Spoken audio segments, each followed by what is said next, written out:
Welcome back to Daft Twang. I'm Dave, G Mixolydian. In this video today, we don't want to, overlook anybody or alienate anybody here. But this video is going to be presented as if we know the sequence of notes that is Mixolydian, okay? So, in other words, when we're using G Mixolydian for this. Here's the notes.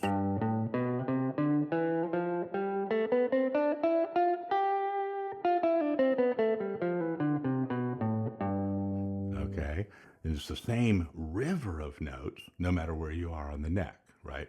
So take that line of notes and like make it into a circle, right? And you can start anywhere on the circle, right? And just keep going, right? If you're, up or down, clockwise or counterclockwise. Another way to look at it would be like, I don't know the math terms, but like if you had like on a number line and it has the arrows that goes both ways to infinity, right? It's a continuum, right? So, if you're not familiar with the Mixolydian scale at all, backing track clicked on there for a second. We're going to get on that really quick. See, I only left myself a minute and a half to talk before that was going to come on. That was my way of, reminding myself. So, if you're not familiar with that, then go to Tao of Twang. There's a playlist called Mixolydian. Some of them start from like square one. This is what Mixolydian means. This is what it is. This is how you play the sequence of notes and so forth. Or just go to YouTube, main search bar, and just put in how to play a Mixolydian scale or something, right? Use the resources that are already out there. So, for those of us that are prepared with that part of it, let's put this backing track on and just warm up on this G Mixolydian. Now, the first kind of restriction here is I'm only going to use one string, the G string.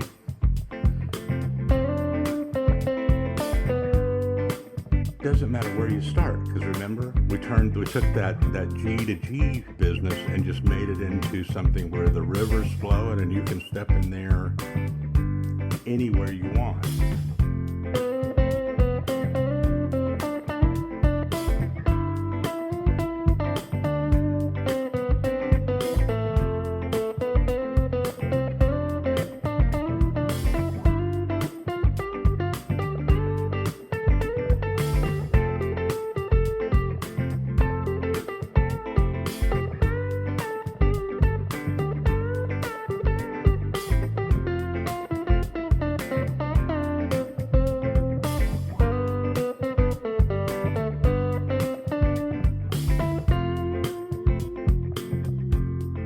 I'm going to give you a little bit of space here right now. Hopefully you've already been, playing along with me. Not copying it. This is complete free form.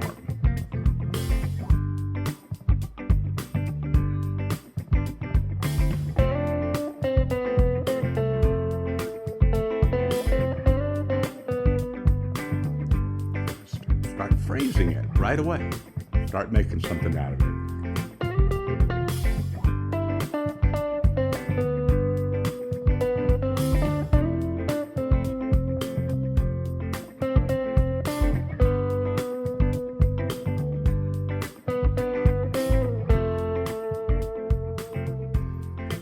We haven't even talked about what chords we're playing, what the two, but you can already hear that what you're playing should already be gravitating towards chord tones. Don't even try to stay out of even assessing what those are right now.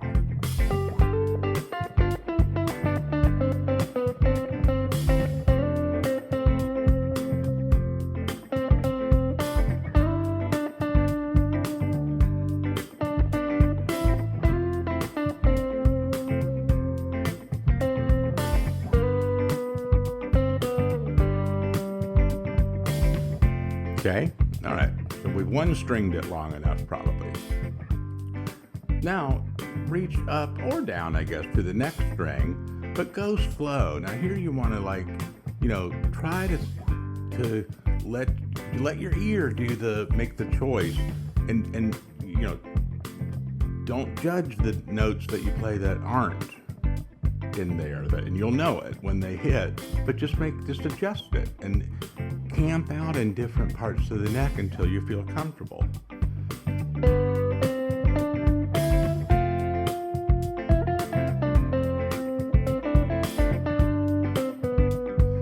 And then work that in with you're still, the spine of it is still the G string.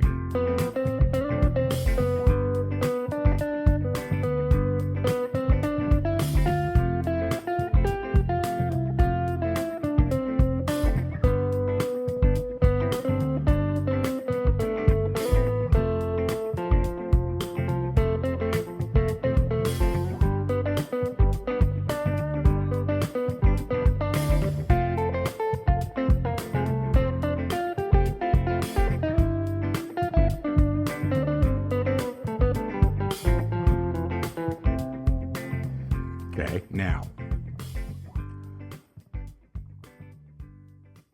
of course, I went outside of the guidelines there, right? I was up on a different string, but this brings us to the next part of this. So, recommendation or just idea for using this video to its hopeful potential for you is wherever you are, there's something here for you. It doesn't matter if you've been doing this for 2 weeks or 20 years. Get that backing track going. Go ahead and take a break. Get on that backing track and go through that process that we just did together, right? And really start letting it get loose and starting to hammer stuff and repeat things and change directions. And when it really kicks in, you'll feel this sort of sense of being not locked in, but like being like in a sort of a slot or a fit, of each of different positions, and those might resemble cage shapes and things for you, right? And it'll start to integrate with all the other ways that you normally map your playing, right? But just stay in that groove, right? And keep it simple, just using those Mixolydian notes. Now, one thing I do want to mention about some of the mapping that we use, and the cage thing in specifically, is how brilliant that is. But one thing about the cage thing is that for the most part, it treats the chords as all having one note per string.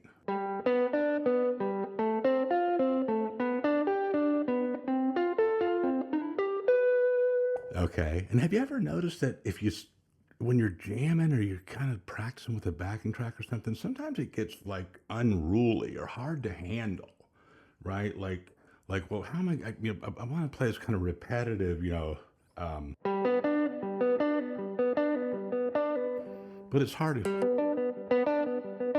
then you can, but it may not serve the groove and kind of like the feeling that you want to get in certain places. And so when you play triads, and if you look at if you divide the cage shapes up into like 3 adjacent strings, there's always a triad, right, of different inversions and things.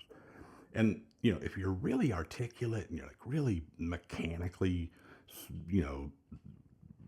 sound, but more so than I am, I guess, or I wouldn't be thinking all of this. With that kind of, changing strings and you're sorting your picking and your alternate picking and stuff, then go for it.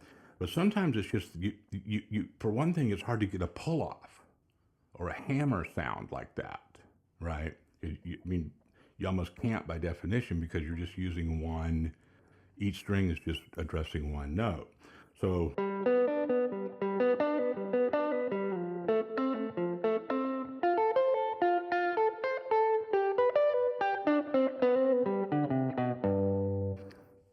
that kind of more flowing sound is where you're taking like two adjacent cage shapes.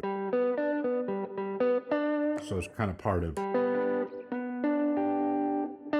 you've taken your fifth off out of this one now instead of that one. So this isn't a, an apology or a case for one's better than the other. But if that makes sense to you, that little bit that I just talked about, give that some serious consideration, because if you're always kind of setting up in those same, shapes like that, the tendency is to try to play all your notes like that. And the guitar, there's so much more, the power with the guitar by using like lateral movement, right? Not just vertical. So that's all I'm going to say about that. I'm sorry that was a bit wordy, but it's really important. So here's some examples of that, and how to, not analyze the crap out of it, just how to like train yourself to, address your triads and chord tones in this manner.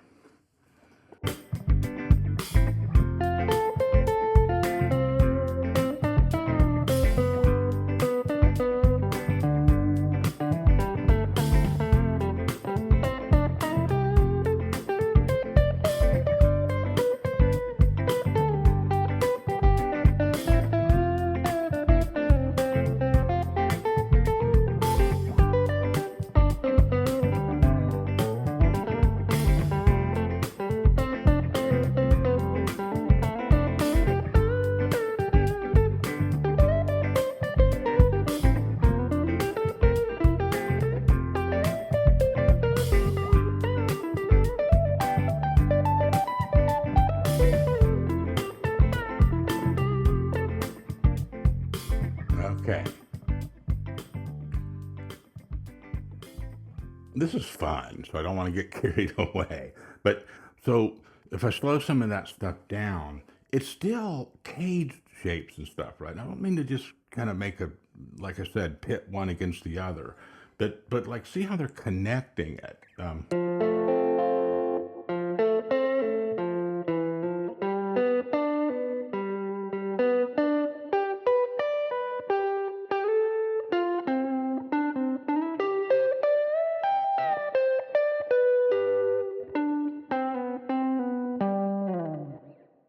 You're right, and so it's kind of like the space in between two, right?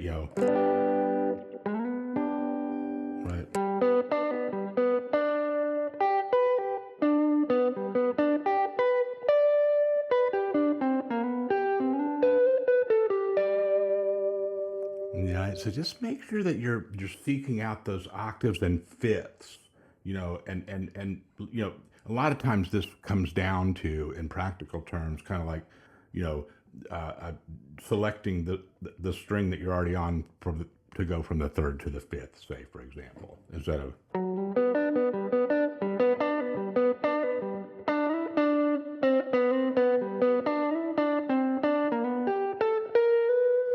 Now, where it really starts paying off, and we're not going to go too much further with this because what we presented so far is if you get in there, you're going to find your own way of kind of sorting out what we're talking about here and making some changes, right? And finding those payoffs that work for you, because everybody has a different system already of how they move around. But for me, what it does is it helps me to, that it is to move laterally, right?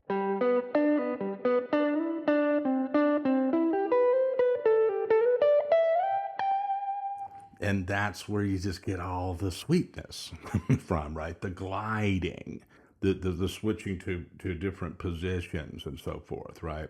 And the repetition, the easier sound, the laid back sound of the repetition.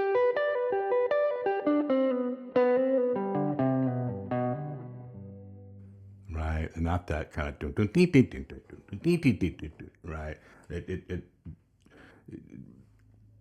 if you spend a lot of time doing that vertical version, great, because when you go to do this, you've already got the muscle you already know, you're used to those shapes, right? So you're really just like kind of weaving them together in a more of a horizontal way. That's how most soloing is done. If you start to really look at it that way, you'll see that that's what's happening all the time, right? Don't try to get too scientific with it. Just go through the steps that we did here today and see what you come up with. One other thing that I'll just throw in here that's cool is like take like the if we're using G or G7, if you haven't noticed by now, we're doing like a 4 5, 5 4, whatever order you want to put them in. So the home key here, the major key that these two are related to, would be C. So one way to kind of put yourself out there and just kind of get a change of scenery is just to play some other arpeggios from borrowed chords like that aren't in the progression. So something like this. This doesn't have to be complicated either. I'm just going to play C major 7 because it's C major.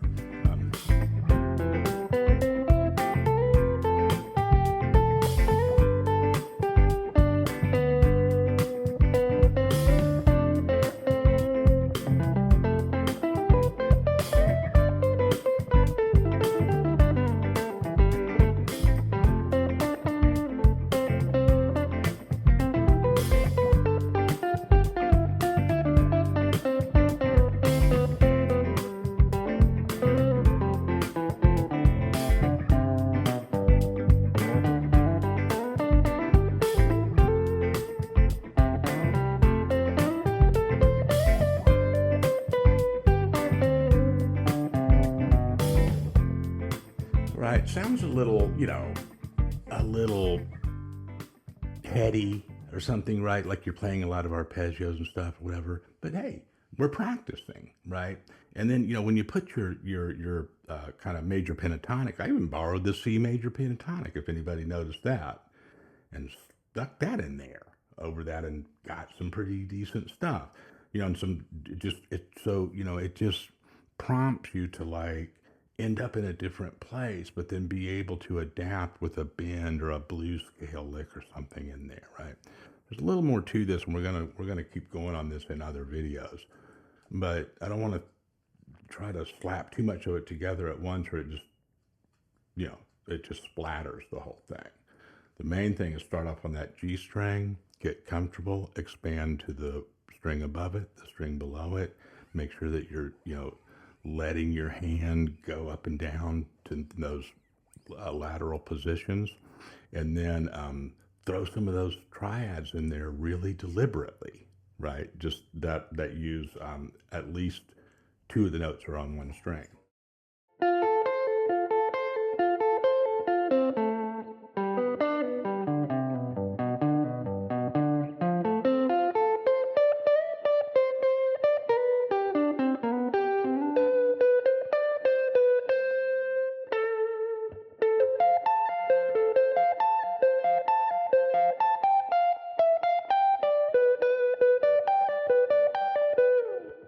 Right, just look for them, and let your ear, you will, I just about promise you'll surprise yourself how many of them just start happening, and you're like, I don't know if I'm third, fifth, but let it happen. Let that, and all that caged work that you've done, it'll like, you know, fractal out into like another dimension, so to speak.